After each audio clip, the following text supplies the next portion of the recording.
a big story. So the question is, who is stealing all those mailboxes? And it's actually an interesting tale if you get into the details of it. Consider a recent tweet from New Jersey Congresswoman Mikie Sherrill, who might not be the smartest member of Congress. Sherrill posted a photograph yesterday of a truck filled with mailboxes. The Postal Service, she wrote, is being, quote, systematically dismantled here in New Jersey and around the country. Then a few hours later, Mikie Sherrill wrote this, quote, at least one post office box has been replaced. We'll continue to provide more information as we have it. Hear that? More information as we have it. Mikie Sherrill is like her own 24-hour news service. And just like CNN, Sherrill didn't bother to check her facts before going on air. By contrast, former National Security Advisor Susan Rice did do some reporting on the subject, and we laud her for that. Rice checked with actress Mia Farrow. And actress Mia Farrow claimed that mailboxes were being removed to disenfranchise Democratic voters, so Susan Rice tweeted that. Susan Rice's tweet was shared by more than 30,000 people. A lot of Americans saw it. Now, it was totally false, but it's still up. Rice is not a Republican, so Twitter is fine with that. No violation of their terms. As a matter of fact, and we try to stick to facts, nobody is stealing America's mailboxes. This is another hoax. It's another lie. It was totally made up in order to manipulate you. The post office moves mailboxes as a matter of course and has for many years. Donald Trump did not order this. It is normal. A 2017 report from the USPS Inspector General, for example, notes that the Postal Service has removed 14,000 mailboxes over the preceding 5 years. This has been going on since at least 2009. And 2009 was the same. How can a private company compete against the government? If you think about it, UPS and FedEx are doing just fine, right? No, they are. I mean, it's the post office that's always having problems. Wait, what?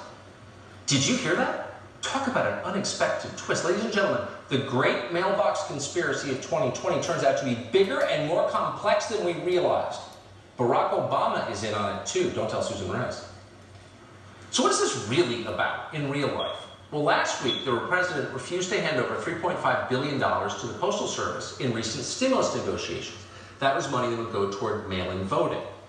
This is what they're mad about. That was a blow to one of Nancy Pelosi's top priorities. Democrats favor mail-in voting. Democrats favor any form of voting that does not entail actual voters going to actual polling places. They refer to this as, quote, ballot access, like it's a civil rights issue. It is not a civil rights issue. Votes cast by mail are easier to tamper with. The identities of the voters who cast them are harder to verify. Mail-in voting makes voter fraud easier. That's why we haven't had a lot of it throughout American history, and that's why Democrats are for it. And we have seen fraud. There's no mail-in voter fraud. That's a lie. Just in the past few months, for example, a postal worker in West Virginia pleaded guilty to altering mail-in ballots. 4 men in New Jersey stand accused of fraud after the USPS found hundreds of ballots in a single mailbox in a local city council election. In Clark County, Nevada, more than 200,000 mail-in votes from the recent primary election have been declared undeliverable. Those are local and statewide elections.